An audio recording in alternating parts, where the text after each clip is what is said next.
suerte de trabajar con mis compañeras Ainara Suárez, Isabel de Casas y Virginia Ríos en el movimiento Yo Soy Women, que es un movimiento de mujeres y de hombres que buscamos acelerar la participación plena y efectiva de las mujeres mediante, y este es nuestro ADN, la involucración de los hombres. Es la mitad de la población y por supuesto, tenemos que involucrarnos aquí. Hoy es un día muy especial porque es el primer evento que el movimiento presenta de forma pública, porque tenemos a un invitado de excepción y porque casi el 30% de los inscritos son hombres, cosa que supone realmente un hito en las actividades de la asociación. Y dentro de las estrategias que tenemos en el movimiento, que son entender lo que sucede, compartir buenas prácticas y concienciar, dentro de este concienciar es donde se inscribe esta charla. Y nadie mejor que nuestro ponente hoy, que es Octavio Salazar, para llevarnos de la mano en esta situación. Octavio es cordobés, nacido en Cabra, es padre de un hijo, Abel, catedrático de Derecho Constitucional de la Universidad de Córdoba y miembro de la Comisión de Igualdad de esta universidad. Es también miembro de la Red Feminista de Derecho Constitucional y en la actualidad responsable de un proyecto de investigación sobre la interpretación del derecho en clave de igualdad de género. Tiene bastantes publicaciones, libros. En 2018 publicó 2 libros, El hombre que no deberíamos ser y La gestación para otros. En 2019 otros 2, We Too, Brújula para jóvenes feministas y un segundo, Igualdad, género y derecho. Y sus 2 últimas publicaciones son un ensayo, La vida en común, los hombres que deberíamos ser después del coronavirus, y un libro de conversaciones con Amparo Rubiales, Al amparo del feminismo. Y toda esta actividad pues, le ha hecho merecedor de varios premios. En 2017, la Federación de Mujeres Progresistas de España le concedió el premio Hombre Progresista del Año. En 2019, el Colegio de Abogados de Oviedo, por sus trabajos sobre igualdad de género, le concedió el premio Alicia Salcedo. Y en 2021 ha recibido la distinción como socio de honor de la Asociación de Mujeres Investigadoras y Tecnológicas.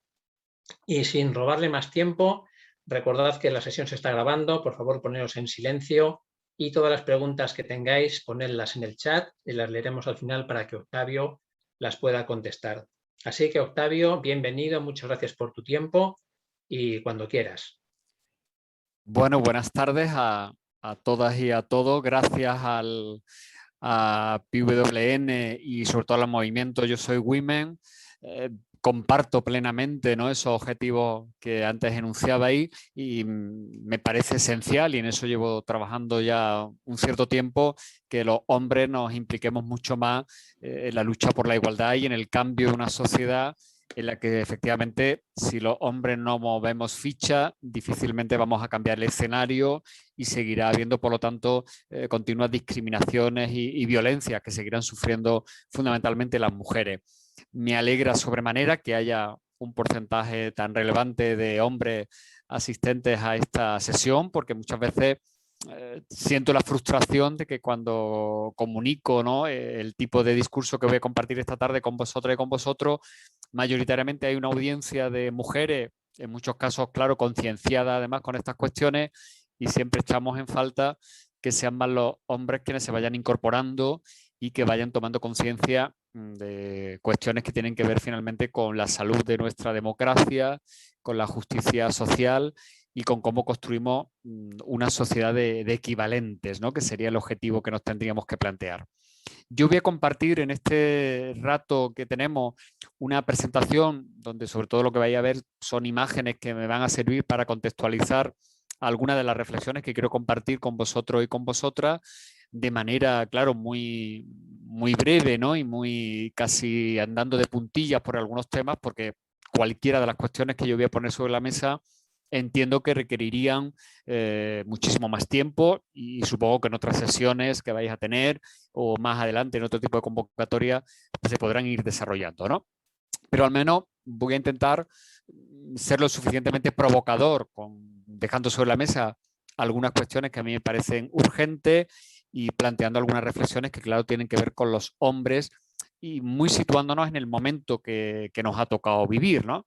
Por eso tomo como referencia ese título, ¿no?, de una de mis últimas publicaciones que tienen que ver con lo que ha pasado con la pandemia que llevamos viviendo desde el año pasado, ¿no?, y que entiendo, ¿no?, que ha ido produciendo, o ha ido, mejor dicho, poniendo sobre la mesa toda una serie de cuestiones que nos han demostrado que seguimos teniendo muchísimas cosas más resueltas desde el punto de vista de la igualdad, desde el punto de vista de la democracia y desde el punto de vista del lugar que ocupamos mujeres y hombres en la sociedad, ¿no?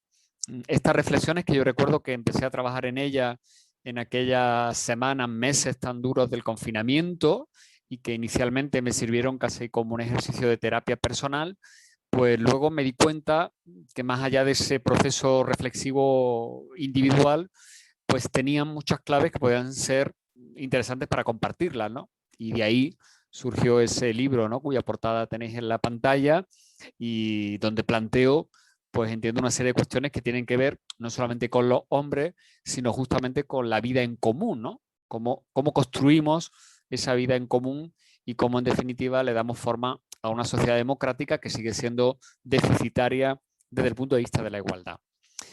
Entiendo que la pandemia, pues, ha provocado una crisis a la que le podríamos poner muchísimos adjetivos. Por supuesto, una crisis sanitaria de entrada, una crisis social y económica por los efectos que está teniendo y que seguirá teniendo, me temo, a medio y largo plazo.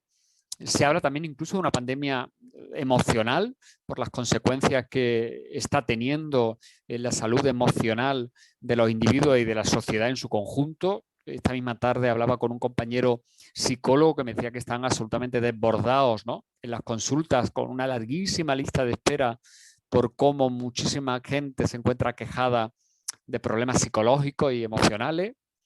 Una crisis, por supuesto, también de cuidado, porque, como más adelante comentaré, creo que se ha puesto el foco, no sé si seremos capaces de mantenerlo o no, sobre un déficit esencial de nuestro estado social, que es todo lo relativo a los trabajos de cuidado. Y, en definitiva, como pasa normalmente con toda crisis, también se han revelado muchísimos elementos críticos de lo que podríamos llamar nuestro pacto de convivencia. Y me refiero a ese pacto no escrito, mediante el cual hombres y mujeres no hemos organizado responsabilidades, funciones, trabajo y papeles en las sociedades del siglo XXI. Hay dos aspectos que a mí sobre todo durante esos momentos más duros de la pandemia, a mí me hicieron reflexionar mucho, que era todo lo relativo a qué respuesta le estábamos dando a la situación de dos colectivos, por así llamarlo, que representan como los dos extremos de la ciudadanía, ¿no?, desde el punto de vista de la edad. Por un lado, ¿qué estaba pasando con los menores de edad? Y me refiero, pues, a esos momentos en los que se interrumpió la actividad escolar presencial, donde en muchas familias se generaron problemas de conciliación, ¿no?, porque los niños estaban en casa y en muchos casos los padres tenían que salir fuera a trabajar o tenían que trabajar dentro de casa. Esa situación se hizo especialmente complicada en los hogares monoparentales, y cómo, más allá de la actividad escolar, pues todo ese momento duro del confinamiento supuso un parón para toda una necesidad de desarrollo personal, de interacción social, que son fundamentales para todos los seres humanos, pero muy especialmente para los niños y niñas, ¿no?, cuando están en edades, ¿no?, de una progresiva maduración.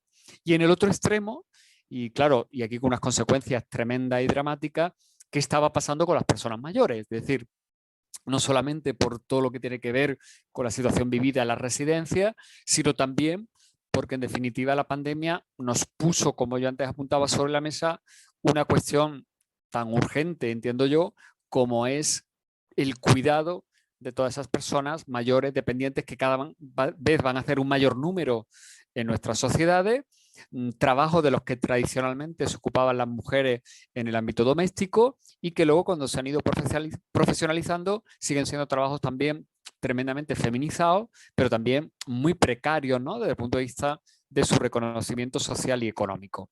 Y más allá de eso, también yo me planteaba reflexiones que tenían que ver con qué estatus le damos a las personas mayores, ¿no? Porque esas personas mayores, al margen de que estén jubiladas, de que hayan dejado de ser productivas productivas, ¿no? En términos económicos, siguen siendo ciudadanas de pleno derecho de nuestro Estado, de nuestra democracia, y sin embargo tengo la sensación de que las tenemos como arrinconadas en un margen y las tratamos con frecuencia de manera tremendamente paternalista, sin reconocer su autonomía, su capacidad de decisión, que en muchos casos la siguen teniendo y deberían seguir teniéndola.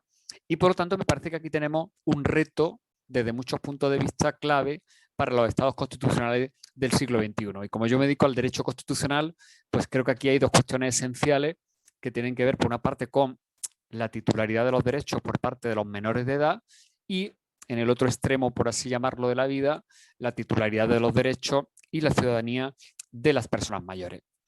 Todo este momento, además crítico de la pandemia, nos llega en un contexto que a nivel global, y no solamente por lo que ocurre en nuestro país, sino que esto es trasladable a otros muchos países del globo, estamos viviendo una situación, podríamos decir, ambivalente. Es decir, por un lado, hemos asistido a un avance, ¿no? Absolutamente único, diría yo, en su recorrido histórico del movimiento feminista y de las reivindicaciones que tienen que ver con la igualdad de derechos. Y creo que no hace falta recordar pues, todo lo que pasó en nuestro país en los 8 de marzo anteriores a la pandemia, las movilizaciones con motivo del 25 de noviembre, las movilizaciones contra sentencias como la Manada, a nivel internacional movimientos como el Me Too, y cómo todo eso ha generado que determinadas cuestiones que hasta hace nada eran prácticamente invisibles o secundarias en la agenda pública o en el debate social, pues se han colocado en lo alto de la mesa, muy especialmente las que tienen que ver con el cuerpo de las mujeres, la libertad sexual de las mujeres y, en definitiva, toda la violencia, ¿no? que el sistema sigue generando sobre ellas. Pero al mismo tiempo que todo eso ocurre, y quizás como consecuencia de eso, estamos asistiendo también a una reacción.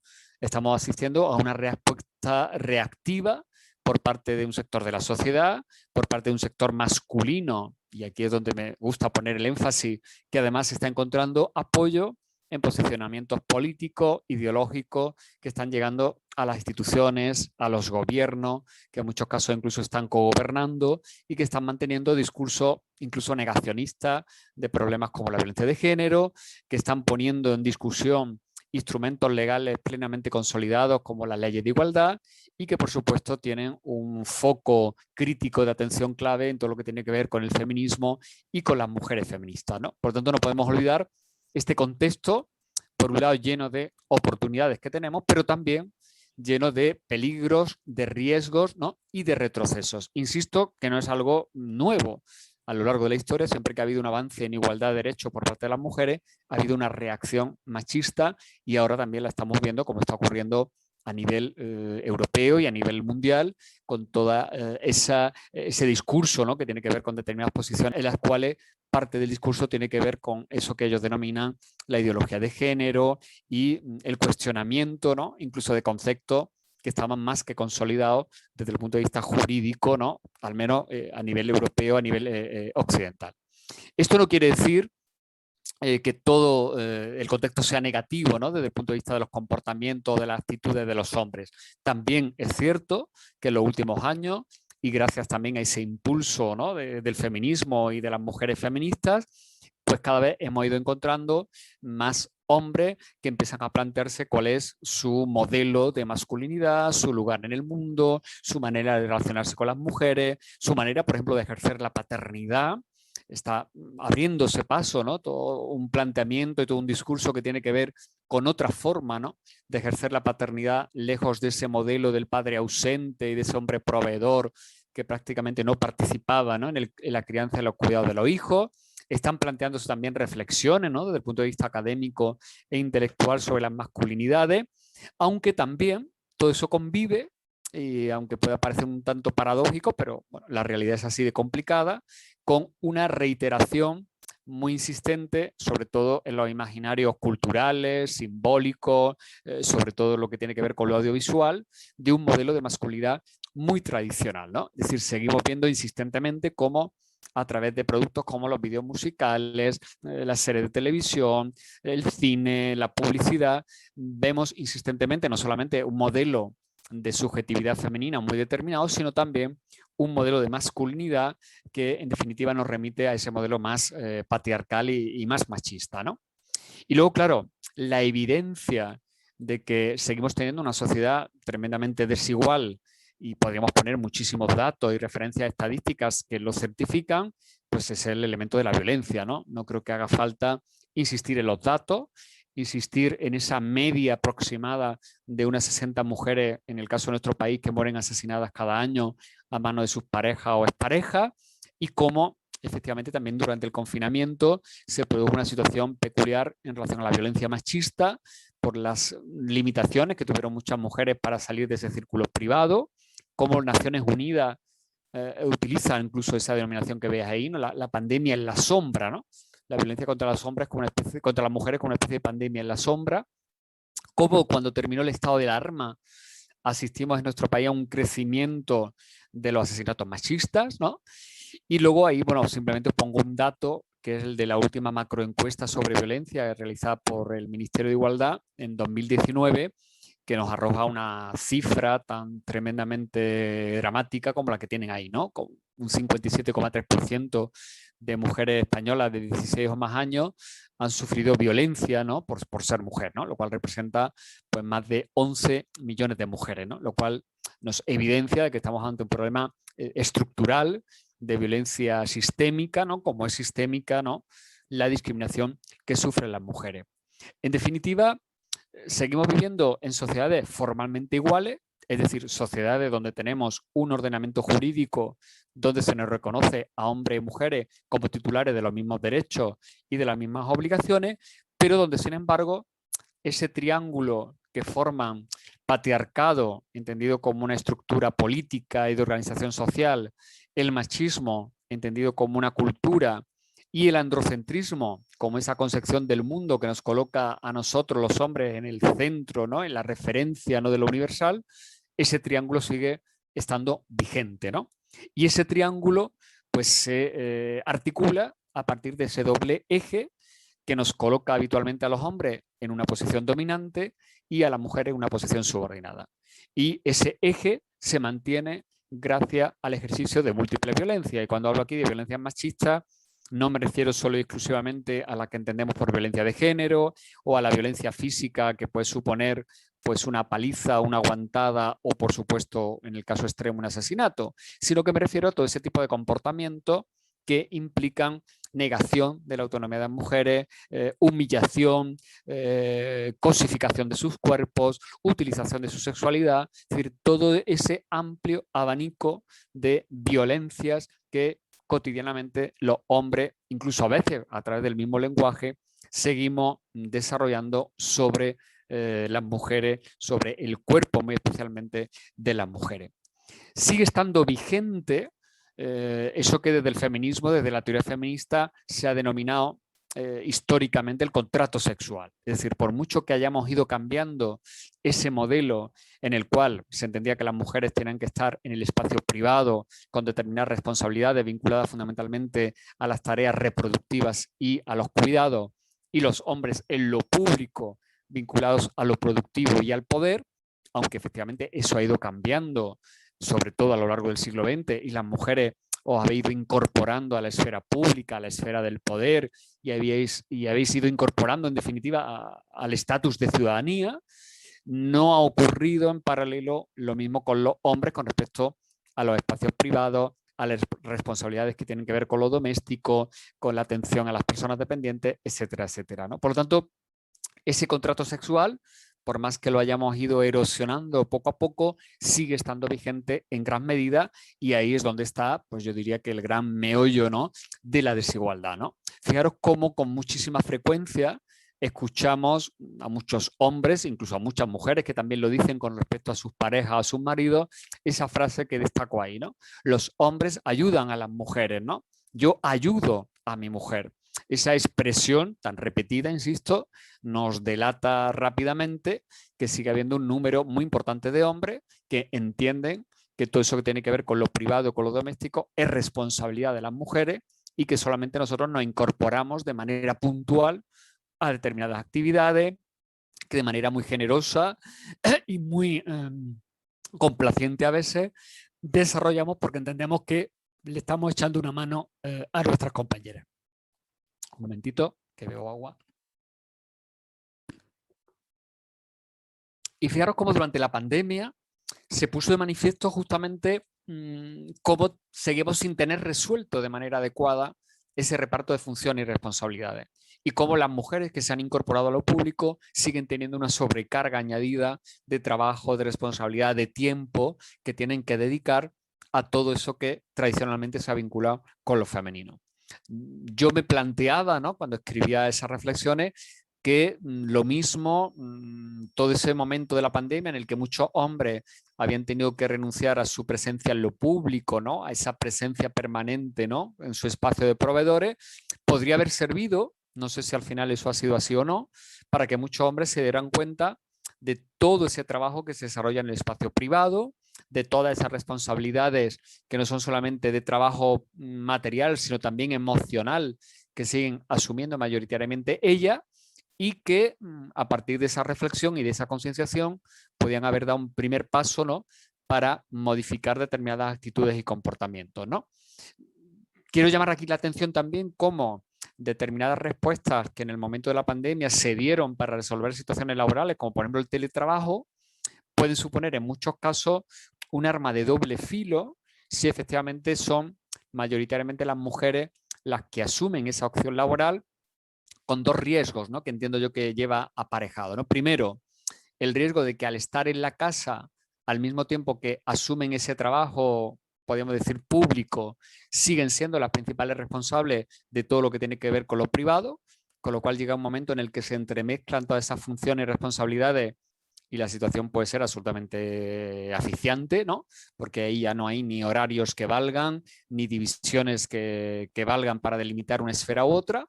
Y luego el peligro que supone aislar, ¿no?, a las mujeres de una esfera pública donde se llevan a cabo determinados procesos de socialización, de interacción, que en muchos casos son fundamentales para mantener una determinada carrera profesional, para seguir subiendo puestos, por así decirlo, en el escalafón y para tener una presencia equivalente, ¿no?, a la de sus compañeros varones, ¿no? Por lo tanto, mucho cuidado con este tipo de soluciones que se plantean como alternativa a los problemas de conciliación, si efectivamente acaban siendo una carga, ¿no?, en este doble sentido, para las mujeres.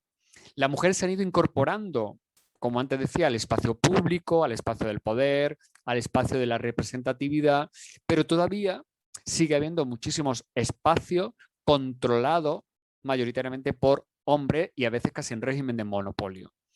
Espacios donde el poder, pero no solamente el poder, sino también la autoridad, sigue vistiendo con traje masculino. Y ahí os pongo el ejemplo de una campaña que se puso en marcha hace un par de años, promovida por algunos profesores y académicos que reclamaban que ningún tipo de evento académico universitario se prescindiera de las mujeres y que por lo tanto los hombres asumiéramos el compromiso de no participar en eventos donde todavía con tantísima frecuencia pues no se cuenta con mujeres, o a veces se cuenta con una mujer que es con una especie de sección, ¿no?, que confirma la regla. Observemos cómo en espacios que tienen que ver con la cultura, con la creación, con los saberes, ¿no?, con lo intelectual, todavía las mujeres tienen más dificultades, no solamente ya para estar presentes, sino para ser reconocidas como sujetos con la misma autoridad que los varones, ¿no? Y por lo tanto hay que hacer todavía una labor no solamente de visibilización y de reconocimiento de las mujeres, sino también de los hombres, de no ocupar permanentemente ese espacio y de no seguir considerando que detentamos, ¿no?, el valor de lo universal desde el punto de vista del conocimiento, de la ciencia o de la cultura en general. El tema del tiempo es otro tema que a mí me preocupa especialmente, ¿no?, y que tiene que ver mucho con los problemas de conciliación y con cómo configuramos esas esferas de nuestra vida pública y privada. Es también, me parece que sigue siendo un problema porque seguimos unas sociedades que están de nuevo y siguen estando configuradas de acuerdo con unos intereses masculinos, ¿no? Yo siempre digo que las sociedades siguen estando regidas por relojes masculinos, ¿no? Es decir, la organización que tenemos de los tiempos en nuestras vidas cotidianas está hecha en función de un mundo que era un mundo en el que los hombres estamos eso estábamos volcados en lo público, no teníamos ninguna responsabilidad de lo privado, teníamos siempre las mujeres dedicadas a esas tareas y a esos espacios, y a partir de ahí tenemos una organización temporal que lógicamente nos beneficiaba a nosotros, ¿no? Y en ese sentido me parece muy significativo, y siempre pongo este ejemplo de cómo en prácticamente todas las publicaciones, revistas, semanarios que van dirigidas a hombres, específicamente a hombres, son abundantísima la publicidad que tiene que ver con relojes, ¿no? Mientras que, por el contrario, es muy difícil, es casi anecdótica la presencia de publicidad de relojes en aquellas publicaciones dirigidas al público en general o a mujeres, de relojes pensados para mujeres, ¿no? Cómo el reloj, ¿no?, se convierte en una herramienta clave, ¿no?, en esa especie de identidad masculina, y cómo el reloj y el tiempo ha estado vinculado siempre a la idea del poder, ¿no? Fijaros cómo, desde el punto de vista incluso urbanístico, si recordamos la estructura tradicional de las ciudades que viene prácticamente de la Edad Media, en el centro de la ciudad, ¿no?, en esa plaza donde se concentraba habitualmente el poder civil, el poder religioso, solía haber una gran torre con un reloj. Normalmente era una torre de una iglesia o del ayuntamiento, es decir, el poder político, el poder religioso y en todo caso poder ocupado por los hombres, ¿no? Creo que es una cuestión clave porque quien tiene el control del tiempo y quien tiene una plena disponibilidad de su tiempo tiene efectivamente un poder que no lo tiene aquella persona que tiene su tiempo determinado por los demás, ¿no? Y en este segundo caso son mayoritariamente las mujeres las que siguen teniendo su tiempo en gran medida condicionado por los demás.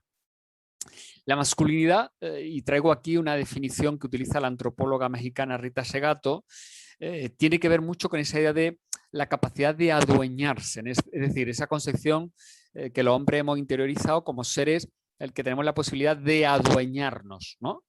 Ese sentido de la propiedad, no solamente de bienes, de recursos, de territorios, de pueblos, sino también de seres humanos y en muy concreto, claro, de mujeres, ¿no? Como en gran medida todo lo que tiene que ver con lo afectivo, lo sexual, lo hemos construido a través de ese imaginario y de esa realidad también, que supone entender que los hombres podemos poseer a las mujeres, tenerlas como si fuera nuestra propiedad, ¿no?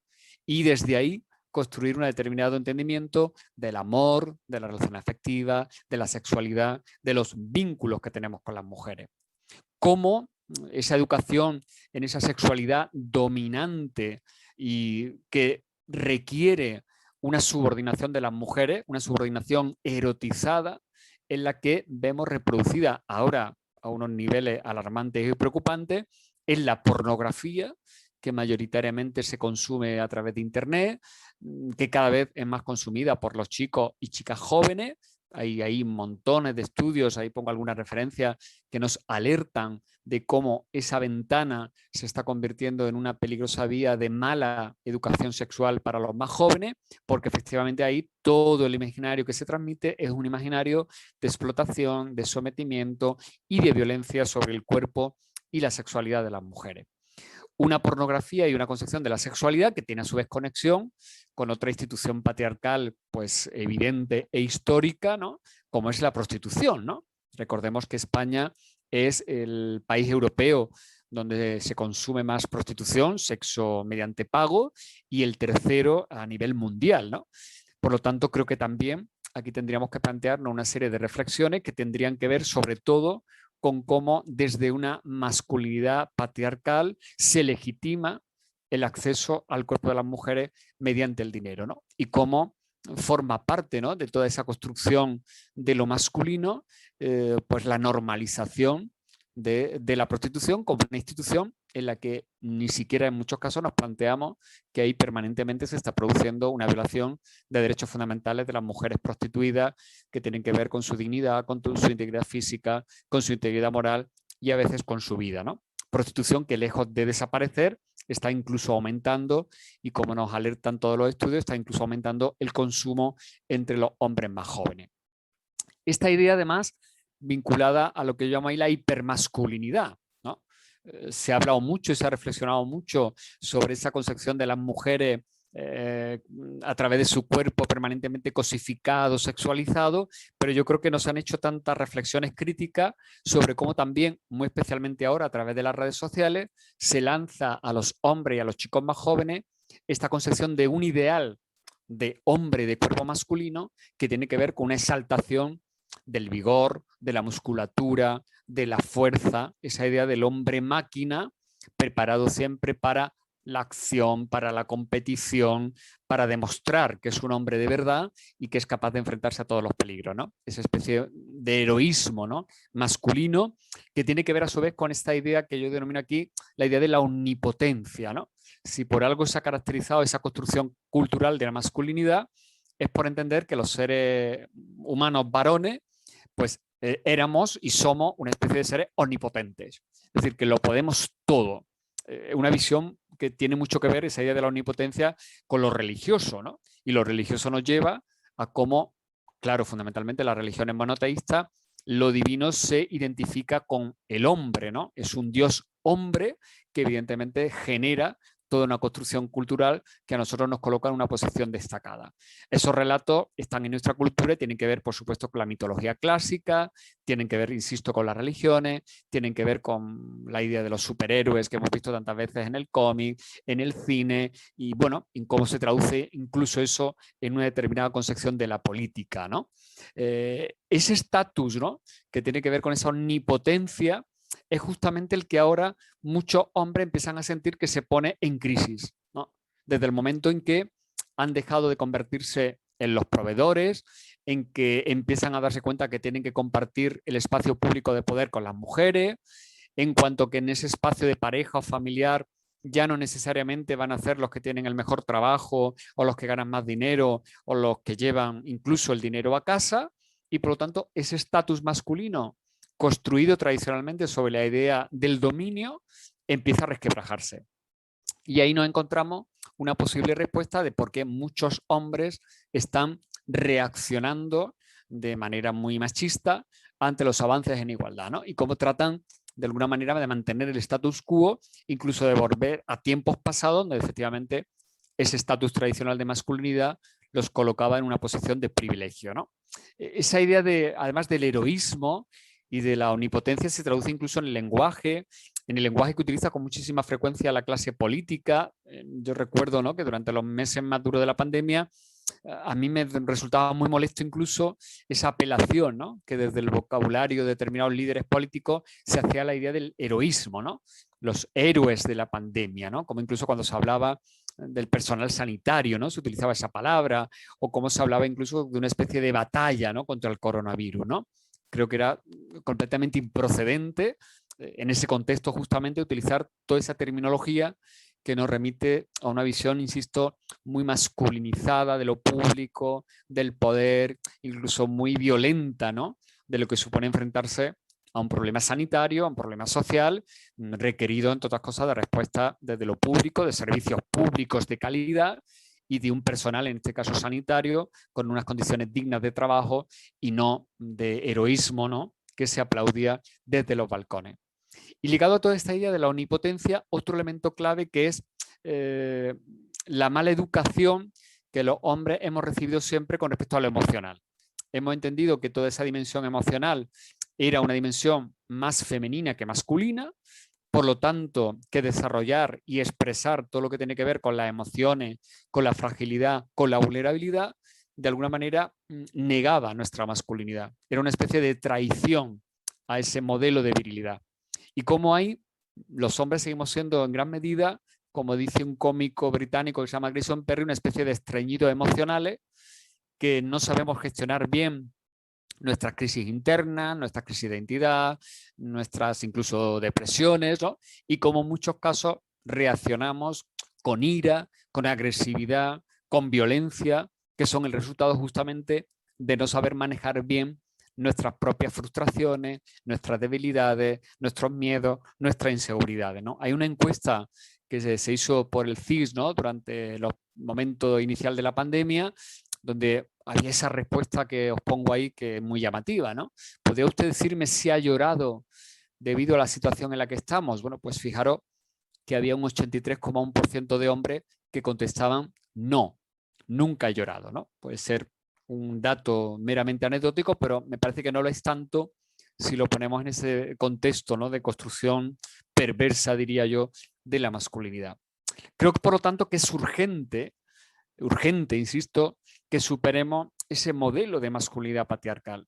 Y esa superación de la masculinidad patriarcal que provoca efectos tóxicos no solamente para las mujeres, no solamente para la sociedad en su conjunto, sino también para nosotros mismos, yo creo que tiene que pasar por 3 pasos fundamentales, ¿no? Un primer paso sería la concienciación, es decir, ser capaces de ponernos delante del espejo y ser conscientes de nuestra propia responsabilidad en hacer que este mundo funcione de otra manera y por lo tanto que nosotros tenemos que cambiar para que las cosas funcionen de otra manera, asumir el compromiso en ese cambio y luego, claro, pasar a la acción. Es decir, no basta con quedarnos en esa posición muy cómoda, decir, bueno, pues yo estoy a favor de la igualdad, yo soy un hombre comprometido con el feminismo, yo comprendo todas las reivindicaciones que hacen mis compañeras, pero me quedo cómodamente instalado en mi sillón y no asumo ninguna responsabilidad activa, ¿no?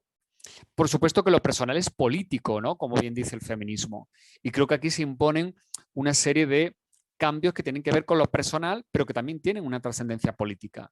Todo lo que tiene que ver, como antes apuntaba, con cómo gestionamos los espacios, ¿no? Lo público y lo privado, los tiempos mediante los cuales nos organizamos y cómo organizamos de otra manera mucho más equilibrada todos esos tiempos que tenemos que dedicar a las distintas facetas que tenemos como seres humanos.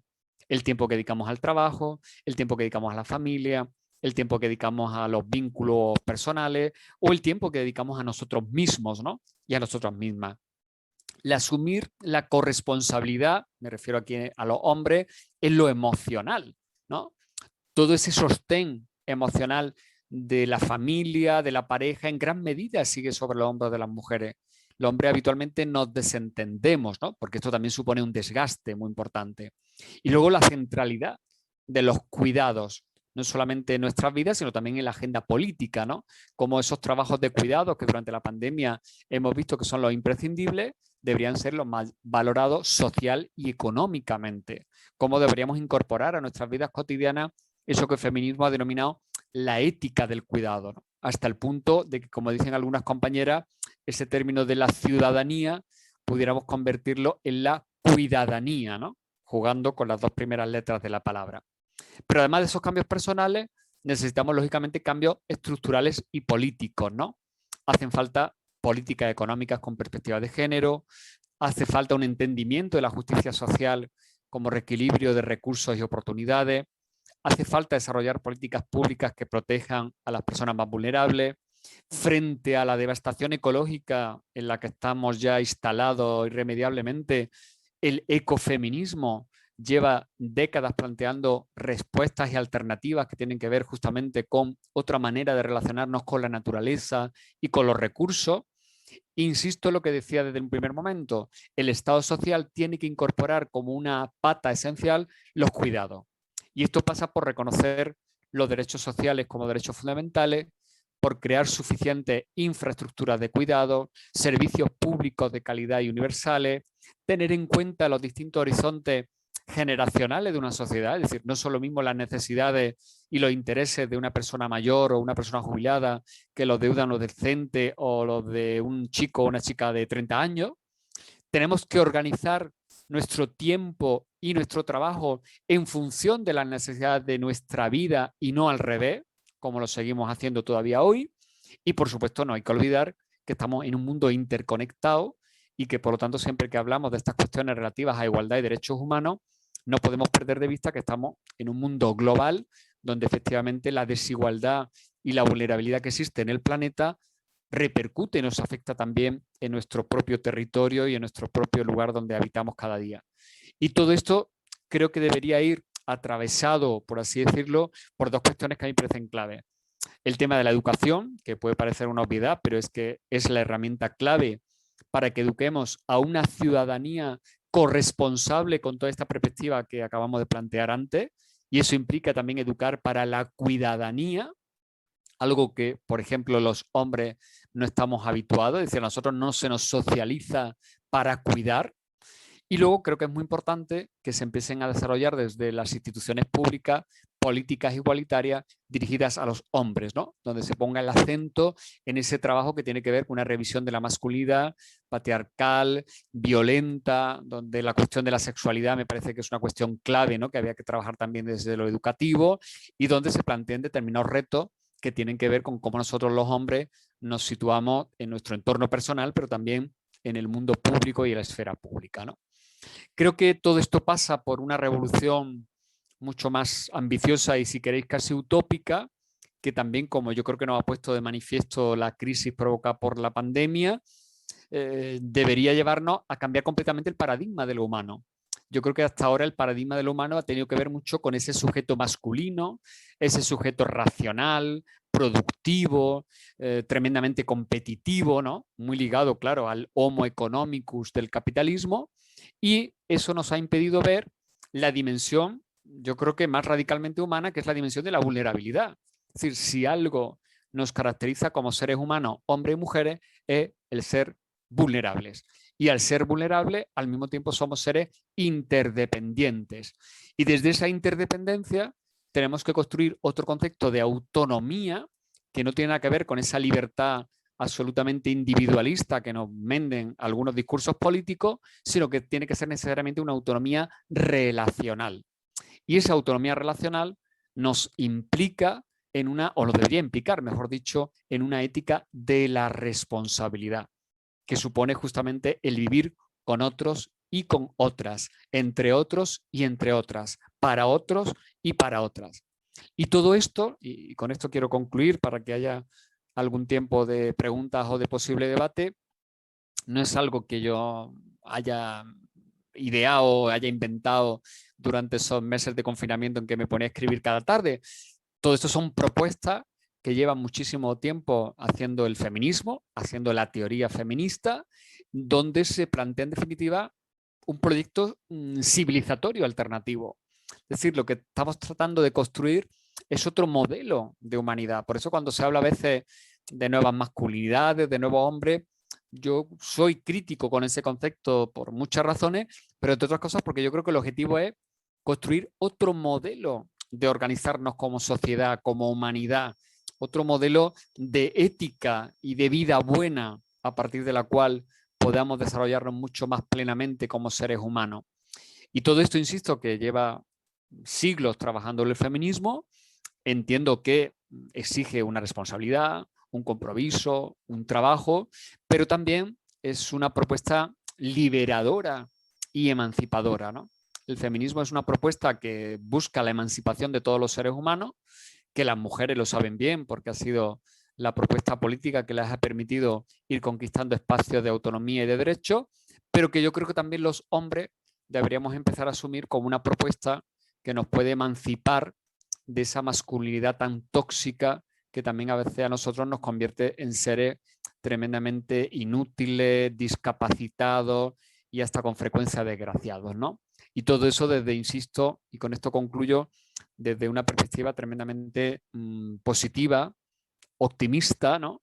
Que a mí siempre me recuerda esa frase que se le atribuye, ¿no?, a la anarquista y feminista Emma Goldman, que decía que si no se puede bailar, no es su revolución, ¿no? Bueno, pues yo entiendo que la revolución que plantea el feminismo es una revolución que nos permite bailar y que nos permitiría bailar a hombres y mujeres de manera mucho más satisfactoria y mucho más gozosa. Y bueno, nada más, hasta aquí lo que quería compartir con vosotros y con vosotras. Muchísimas gracias. Pues muchísimas gracias, Octavio. Te hemos escuchado con mucha atención y sin duda lo que nos has contado pues ha generado interés y preguntas, y entonces pues paso a leerte algunas de ellas.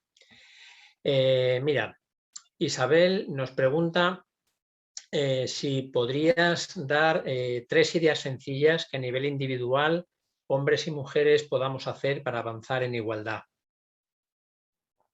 Bueno, cuando me dice lo de 3 ideas sencillas, es complicado lo de ideas sencillas porque insisto que estamos ante problemas complejos, ¿no? Y normalmente a los problemas complejos no se le pueden dar respuestas sencillas, ¿no? Porque son complejos porque tienen que ver con lo personal, con lo social.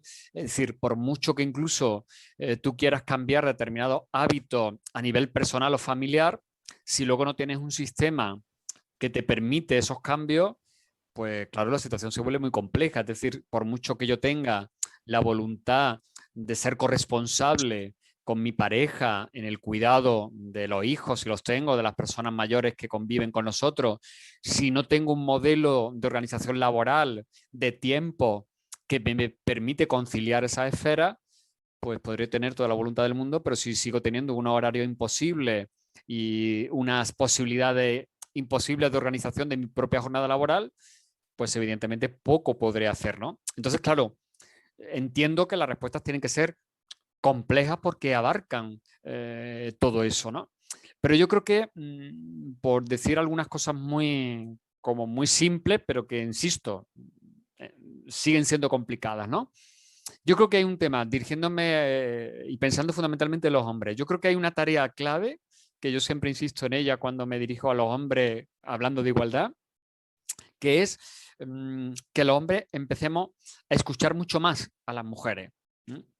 Yo creo que hemos sido también educados en esa visión, ¿no?, que decía el sociólogo Josep Vicent Marqués, de creernos lo importantes, ¿no?, ser hombre, ser importante, y entonces a partir de esa construcción tan androcéntrica le hemos siempre quitado valor a lo que dicen las mujeres, a lo que aportan las mujeres, a lo que pueden ofrecernos como alternativa, ¿no?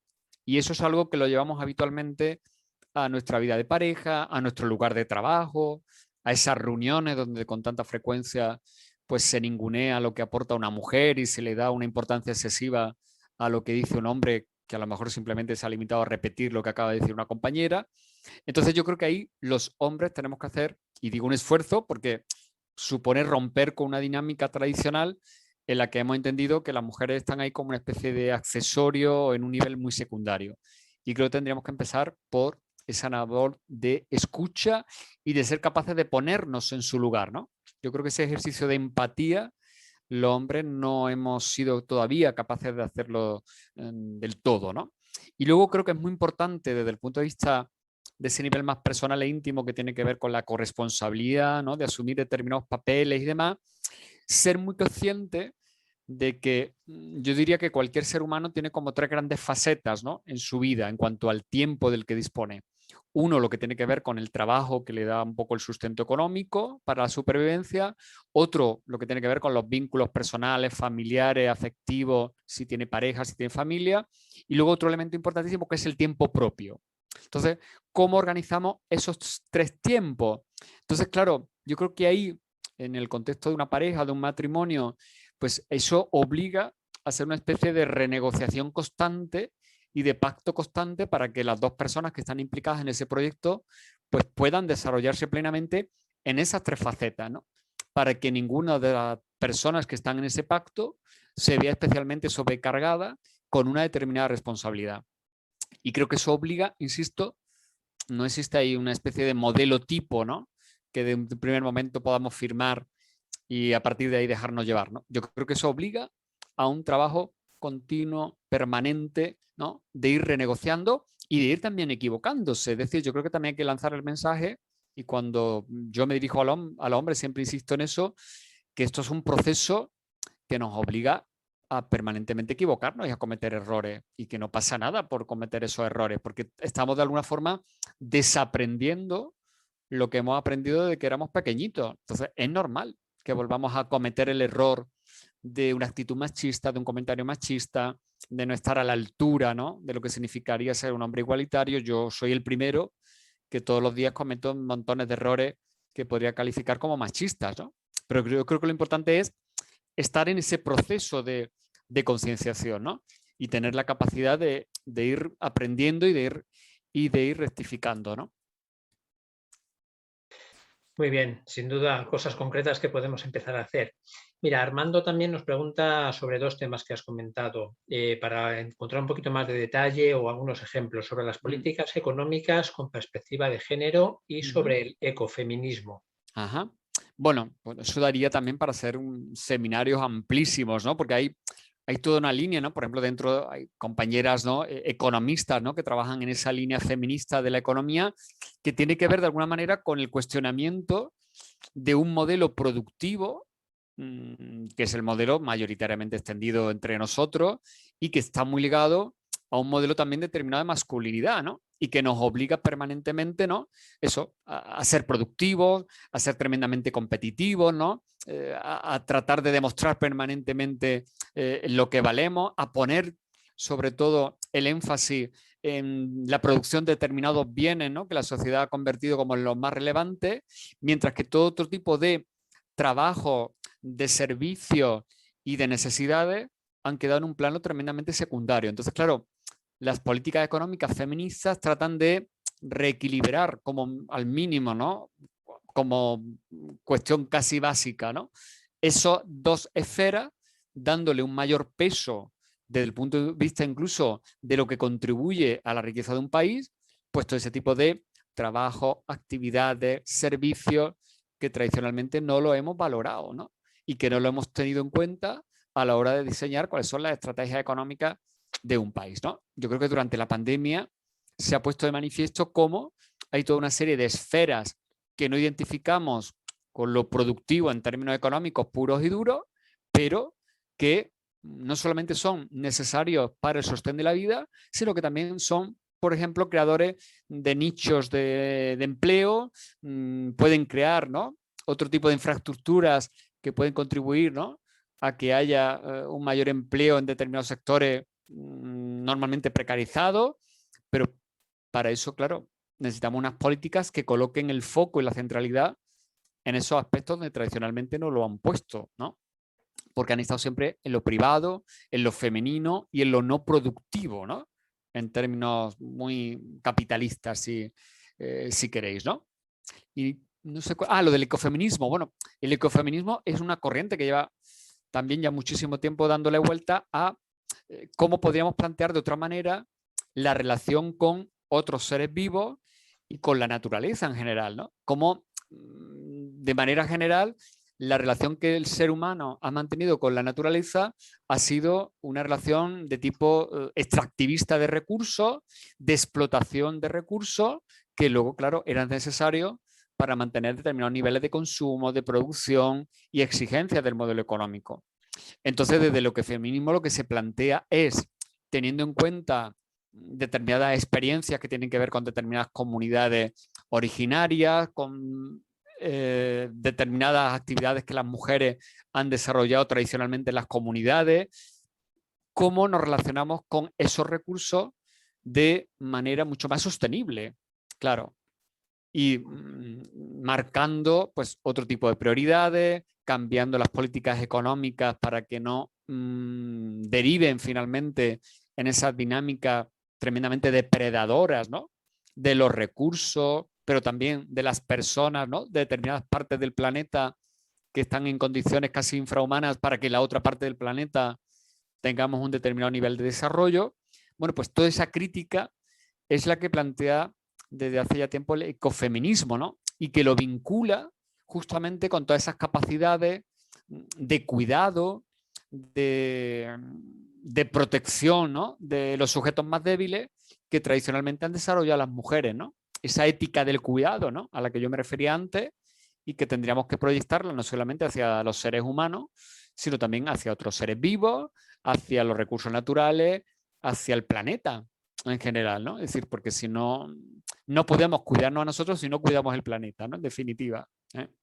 Entonces, eso es de manera muy resumida, claro, lo que plantea esa línea, ¿no? del ecofeminismo.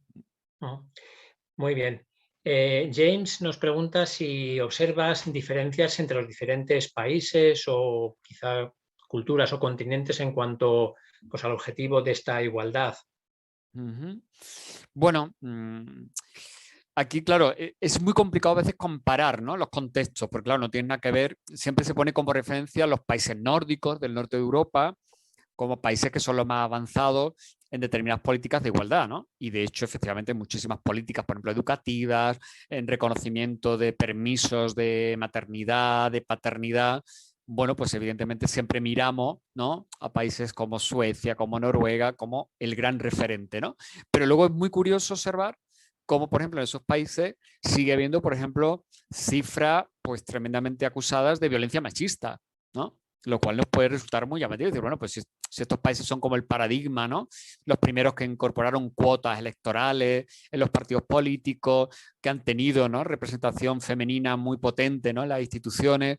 Bueno, pues todo eso nos pone sobre la pista de que sigue habiendo, pese a todo, una cultura machista de fondo, que pese a que hagamos determinadas leyes, pese a que adoptemos determinadas políticas, efectivamente cuesta muchísimo trabajo remover porque está ahí en el, ¿no?, en el meollo, ¿no?, de la construcción de la humanidad, ¿no? O si te vas, por ejemplo, a países como países latinoamericanos, que hoy, por ejemplo, son referente, ¿no? El otro día yo tenía un encuentro con juezas de países latinoamericanos y, por ejemplo, México es un país puntero en cómo aplica la perspectiva de género en la justicia. Pero claro, luego analiza las cifras, por ejemplo, de feminicidio o de violencia sexual contra las mujeres y, por supuesto, de desigualdad a otros niveles y es brutal, ¿no? Entonces, claro, las escalas son como muy diversas, ¿no? En función de los contextos, ¿no? Lo que sí es cierto, ¿no?, y esto yo sí que con todas las personas que hablan de diferentes países y de diferentes continentes incluso, es que estamos justamente en ese momento que yo planteaba al principio de mi intervención, ¿no? Ha habido en los últimos años un avance reivindicativo del feminismo que podemos entender que ha sido global, ¿no? Y ha habido movimientos, ¿no? Por ejemplo, fijaros en Argentina, ¿no?, toda la movilización que ha habido en torno a la ley del aborto, ¿no? Todas esas movilizaciones en las calles, ¿no?, de tantos colectivos de mujeres. Es decir, que con distintos matices, ¿no?, y con distintos momentos de evolución, pues ese movimiento ha sido un movimiento global. Recordar también cuando se ha elegido Donald Trump, la primera gran manifestación que se hace de contestación a la elección de Donald Trump es una manifestación en Washington y en otras ciudades norteamericanas promovida por mujeres, ¿no?, y por colectivos de mujeres. Pero al mismo tiempo que se está produciendo ese gran movimiento, pues también es global esa reacción conservadora, machista, no solamente machista, ¿no?, sino también, pues podemos decir incluso homófoba, xenófoba, ¿no?, desde el punto de vista de otras políticas que tienen que ver con los extranjeros y que estamos viendo cómo se está extendiendo en países de Europa, de la propia Unión Europea, pero también en países sudamericanos. Pensemos, por ejemplo, en Brasil, por supuesto, Estados Unidos o en otros países donde están surgiendo pues incluso partidos con una presencia parlamentaria muy holgada que defienden este tipo de planteamientos, ¿no? Entonces yo creo que estamos en ese momento, como yo decía antes, un tanto ambivalente y donde por supuesto todo eso convive con regiones del mundo donde la situación de las mujeres pues casi podríamos decir que es más próxima a la Edad Media que el siglo XX, ¿no? Ahí está la situación de Afganistán tras el retorno de los talibanes, ¿no?, y de otros muchos países, ¿no?, que pueden estar en esa órbita, ¿no?, de determinadas culturas más fundamentalistas, donde es que todavía, ¿no?, la mujer sigue considerándose pues es una especie de menor de edad absolutamente sometida al control del hombre. Pues eso, lo que el Código Civil, hay que recordar, contemplaba en nuestro país pues prácticamente hasta 1975, es decir, que tampoco estamos tan lejos de eso en nuestra historia reciente. Muy bien. Estamos ya un minuto fuera de tiempo, pero tengo aquí una última pregunta que me gustaría hacerte, que la manda Manu Medina y dice, a nivel de pareja hoy día hay muchos hombres que cocinan, cuidan, pero todavía queda mucho por hacer. Es decir, ya no es que ayuden, sino están tomando una responsabilidad. Y él pregunta, ¿cómo podemos empoderar a nuestra pareja para tener una familia igualitaria y feminista? Bueno, fíjate, bueno, varias cosas se me ocurren para contestar muy rápidamente a este compañero. Fíjate cómo con mucha frecuencia los hombres nos solemos ocupar de las tareas que pueden ser como las más satisfactorias, más gozosas, más vistosas, ¿no? Hay varios estudios que se hicieron durante la pandemia que decían que, por ejemplo, la mayor parte de los hombres eran los que habían ido a los supermercados, ¿no? Porque era, bueno, la única manera que teníamos de salir a lo público, ¿no? O a pasear el perro, ¿no? Y como vemos, incluso muchísimos reportajes en los medios de comunicación, pues de esos padres que salen con los niños a pasearlos por los parques o que los bañan cuando llegan a casa. Es decir, mucho cuidado porque ser corresponsable significa asumir no solamente esa parte como más satisfactoria, sino toda esa parte de responsabilidad que es un poco la gestión y el tener en la cabeza lo que supone organizar esa vida familiar. Yo siempre digo que mientras que las mujeres todo eso sí que lo tienen en el disco duro, los hombres no lo hemos conseguido meter en el disco duro. Nosotros lo tenemos como una especie de pendrive que lo vamos metiendo, sacando del ordenador, pero realmente no lo tenemos en el disco duro como una responsabilidad del día a día. Esa responsabilidad del día a día, que supone un gasto de tiempo y de emoción y de físico incluso, lo siguen teniendo mayoritariamente las mujeres. Son las que están pensando, a ver, mañana qué hay que comer, la ropa que hay sucia hay que poner en la lavadora, el niño que hay que llevarlo a tal sitio, la ropa que se le ha quedado chica que hay que cambiarla, hay que cambiar la ropa de los armarios porque ya está haciendo frío. Toda esa gestión, que es un peso enorme, yo creo que mayoritariamente la siguen teniendo ellas, ¿no? Y luego creo que también es muy importante que compartamos el ejercicio de la autoridad, ¿no? Todavía con mucha frecuencia se oye eso de esa madre que le dice a un hijo, bueno, eso se lo dices a tu padre, ¿no? O cuando venga tu padre te vas a enterar. Esa especie de delegación en el ejercicio de la autoridad que muchas mujeres siguen haciendo en sus parejas hombres, en sus maridos o en sus parejas hombres, ¿no? Y creo que ahí también tenemos que reequilibrar las cosas de otra manera. Las mujeres también tienen que ejercer autoridad en ese contexto y tienen que tener la última palabra. Tenemos que romper con esa inercia de pensar que la última palabra nos corresponde a nosotros y que es el padre, ¿no?, el que pone la sanción más gravosa y el que toma esa última decisión. Entonces, tenemos ahí una tarea.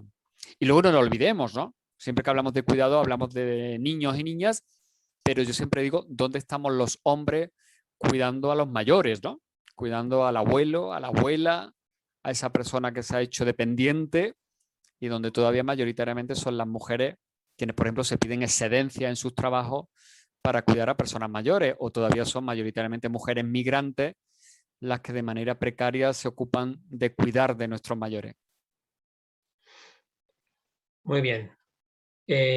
Una última que acaba de entrar en este último segundo, que es Ivonne, que nos pregunta, y las mujeres, ellas, ¿qué papel podrían jugar aquí para derribar esas barreras que podemos tener los hombres? ¿Qué podrían contribuir ellas de su parte?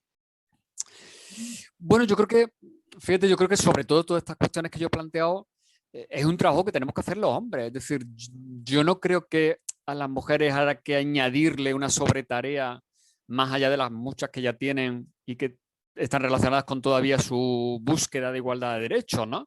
Creo que este es un trabajo que nos corresponde hacerlo a nosotros, ¿no?